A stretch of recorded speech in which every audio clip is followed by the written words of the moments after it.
Hi, welcome. Enjoy the content, subscribe, and turn on notifications. Victor and Rebecca Carter were the kind of couple that, in the eyes of anyone, seemed perfect. Successful businesspeople, owners of a consulting firm that served clients from various sectors. They were partners in business and in life. Always aligned in decisions, planning every step, every investment, every achievement. 10 years of marriage, no children, by choice. They had agreed from the beginning that they would prioritize financial stability before expanding the family. And the truth is, they succeeded. They lived very well, frequented the best restaurants, traveled to expensive destinations, wore the finest clothes, and were admired in the business world. The conference they would attend that weekend was just one among many others. It was part of their routine. Lectures, networking, contracts, new clients, partnerships. It was the kind of environment where both of them shone. The trip started like any other. They arrived, checked into the hotel where the event would take place, organized their materials, reviewed the presentation they would give the next day. Everything was as expected. On the first night, after fulfilling their professional commitments, they decided to go down to the hotel bar. This was something common between them. They liked to relax, talk about life, laugh about the day's situations. They ordered drinks, some appetizers, and started talking. The first glasses came, and soon the conversation, which at first was about business, began to change tone. Rebecca was more relaxed than usual, perhaps even looser than Victor was used to seeing her. She smiled in a different way, made jokes she normally wouldn't, and every now and then looked at him with a gaze Victor couldn't tell if it was teasing or something about to explode. Between sips, they started talking about the future. About the next steps, about when, in fact, they would start thinking about having kids, slowing down the work pace, living a bit more of their personal life. Victor, as always, reinforced that he was feeling more secure, that soon they could, indeed, take that step. It was then, out of nowhere, without any introduction, that Rebecca dropped something that almost made Victor drop his glass. She looked at him, smiled half smiling, and said, as if commenting on something trivial, "I've been thinking. We can stay together, build our family, keep everything the way it is, but I want the freedom to, every once in a while, get involved with other people. Especially on weekends." The silence that took over the table was immediate. Victor froze. He locked up. He looked at her trying to understand if this was a bad joke, if it was some kind of joke to break the ice, if it was the effect of the alcohol, but she was serious. She wasn't laughing. She just looked at him, as if this was the most normal thing in the world. Victor, who until that moment had been completely relaxed, felt his whole body stiffen. His hands started to sweat. His brain desperately tried to find a rational explanation for this, but none of them made sense. She picked up the glass, took another sip, crossed her legs, and added, as if talking about which restaurant to choose the next day, "We love each other, Victor. It's just that, sometimes, I feel the need to experience different things. To try other connections. This doesn't have to change anything between us. Our life goes on. It's just, more freedom." Victor remained silent. His mind was a whirlwind. It was as if, in a matter of seconds, everything they had built together started to crumble in front of him. He tried to smile, but the smile came out crooked, lifeless, completely disconnected from what he was feeling. His throat felt locked. The words, which always came easily to a businessman accustomed to negotiating millions, simply disappeared.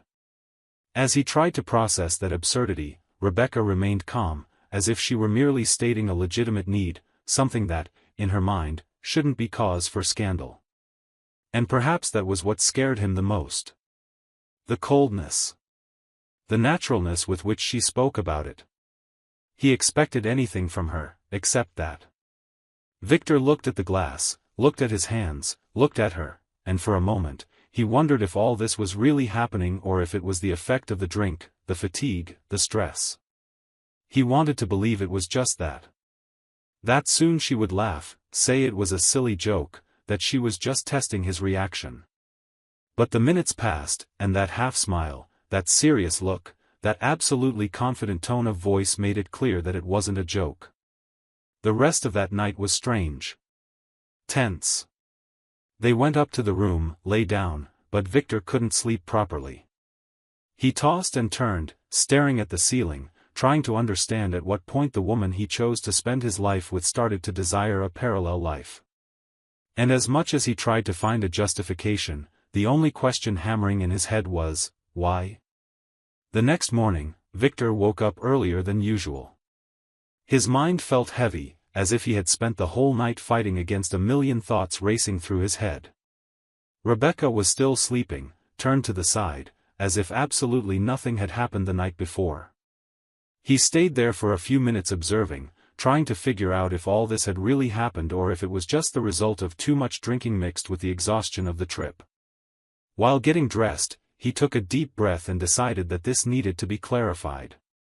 He still hoped to believe that it was all just meaningless talk, thrown out in the heat of the moment, something without weight, without real intention. When Rebecca woke up, he tried to bring up the subject lightly, almost as if joking. He smiled awkwardly and said, "You know, I've been thinking about your proposal from yesterday. What craziness, huh? Look what alcohol does to our heads." What he expected was for her to smile, roll her eyes, and say that she really exaggerated, that she was just joking, that it was nonsense talk after a few drinks. But that's not what happened. Rebecca sat up in bed, looked directly into his eyes, without looking away, and responded with the utmost naturalness, "Victor, I was completely sober when I said that. And yes, I stand by what I said. I need that freedom. I'm not asking for your permission, I'm just being honest." Victor stayed motionless for a few seconds, unable to react. His mind processed that information as if it were a direct punch to the stomach. Silence filled the room, heavy, suffocating. He swallowed hard, took a deep breath, and, still hoping that this was just a phase, said, "Rebecca, do you have any idea what you're saying? We have a life, a story, a business, projects, plans, and you throw this out as if it were the most natural thing in the world?" She crossed her arms, took a deep breath, and with a tone bordering on coldness, replied, "Victor, I love you. And I don't want to separate. It's just that I can't live anymore trapped in this idea that loving means exclusivity. I want to be able to allow myself to experience other things, other connections. This doesn't change what I feel for you, nor everything we've built." He held his face with both hands, ran his fingers through his hair, feeling his entire body vibrating between anger, frustration, and disbelief. He wanted to scream, to ask if she had gone crazy, but he held back because part of him still refused to believe that this was, in fact, happening. Rebecca got up, started getting ready as if that conversation were just one of many. She acted with an alarming calmness. Victor felt like someone who fell into a nightmare from which he simply couldn't wake up. He looked at her and tried to understand how, at what point, the woman he had known for so many years had transformed into someone who could say those things without even trembling in her voice. The conference was coming to an end. After the last lectures, the participants gathered for the closing cocktail. A relaxed environment, where entrepreneurs talked, exchanged business cards, and toasted future partnerships. Victor was visibly shaken, trying to pretend normalcy. He kept conversations short, greeted people, but his mind was distant, lost in what had happened hours before. Rebecca, on the other hand, seemed like a different person. Uninhibited, talkative, smiling, as if she had lifted a weight off her shoulders.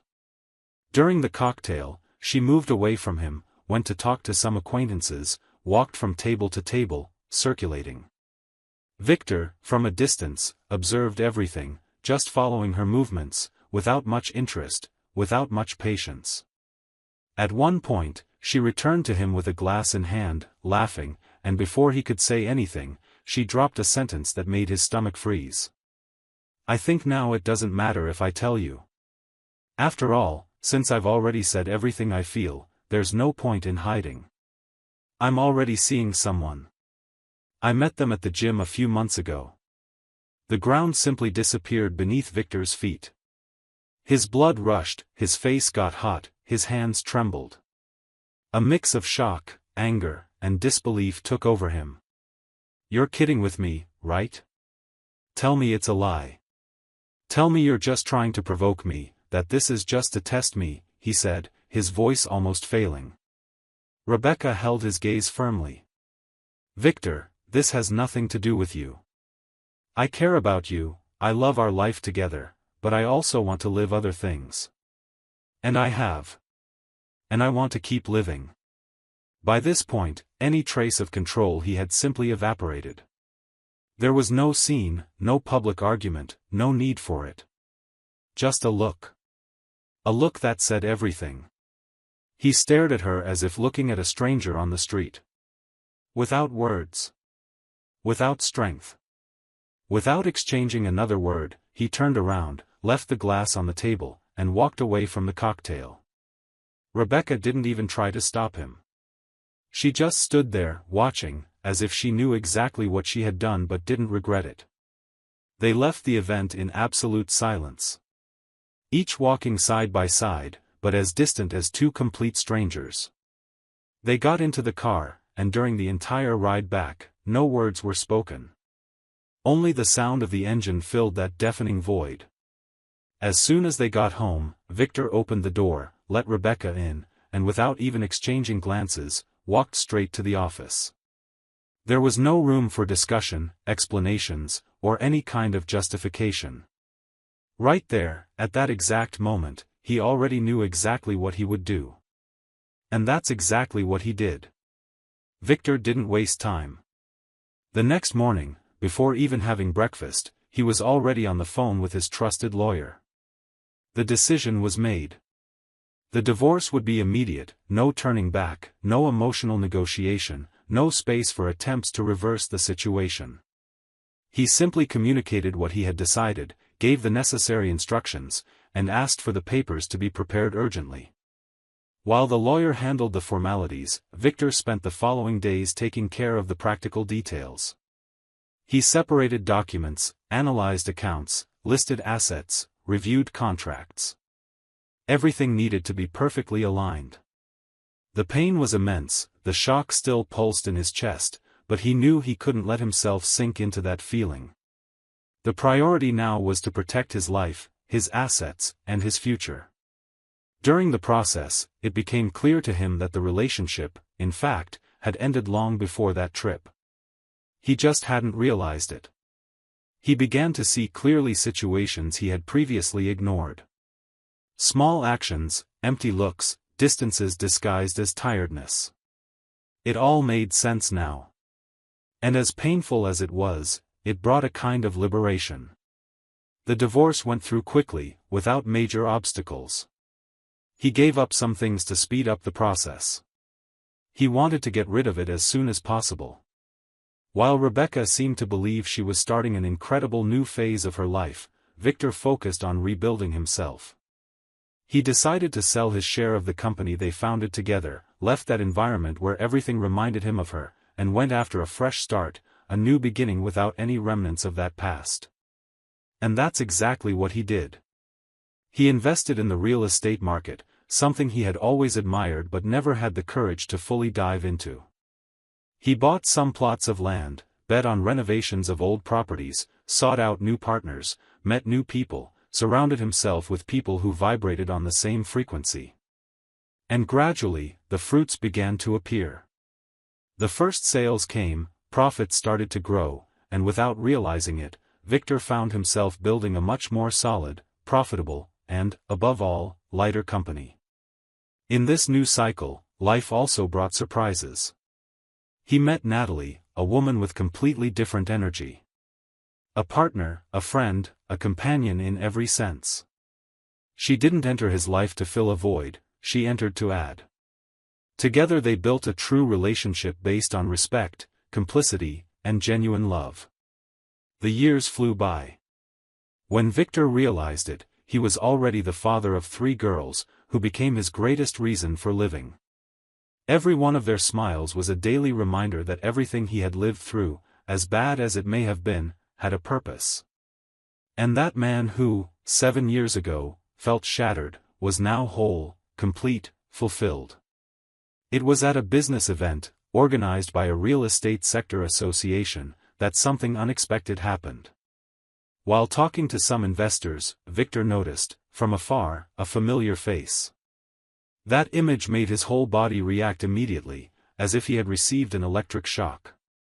His heart raced, not because of the person herself, but because of the memory of everything that face represented. It was Rebecca. Alone, walking through the hall, holding a glass and observing the people around her. She looked different. Her hair was shorter, a few more marks on her face, but what really caught attention was her gaze. A heavy, sad gaze, burdened with something Victor recognized right away, regret. She saw him too. She stood motionless for a few seconds, as if deciding whether to approach him or pretend she hadn't seen him. But then she took a deep breath and started walking toward him. Victor, for his part, stayed where he was, immobile, watching the scene unfold like someone watching a movie play out in front of him. When she was standing right in front of him, Rebecca tried to smile, but the smile didn't hold. Her gaze seemed weighed down with something hard to describe, as if the words were struggling to come out but stuck in her throat. She took a deep breath, adjusted a strand of hair uncomfortably, and after a few seconds of awkward silence, said, in a much lower tone than Victor was used to hearing from her, "You know, I never imagined I'd run into you here."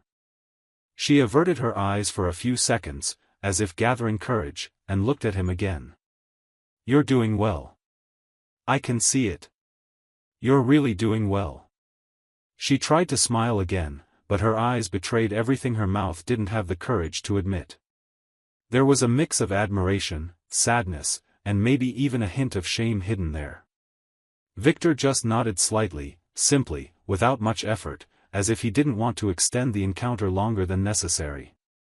But she continued. "I won't lie. It's strange to see you after so much time. And, you know, sometimes life takes us down paths that we think make sense, but in the end, it's not always how we imagined." She squeezed her own fingers, looked at the floor, took a deep breath, and added, with a much more sincere tone, almost broken, "Victor, I made a mistake.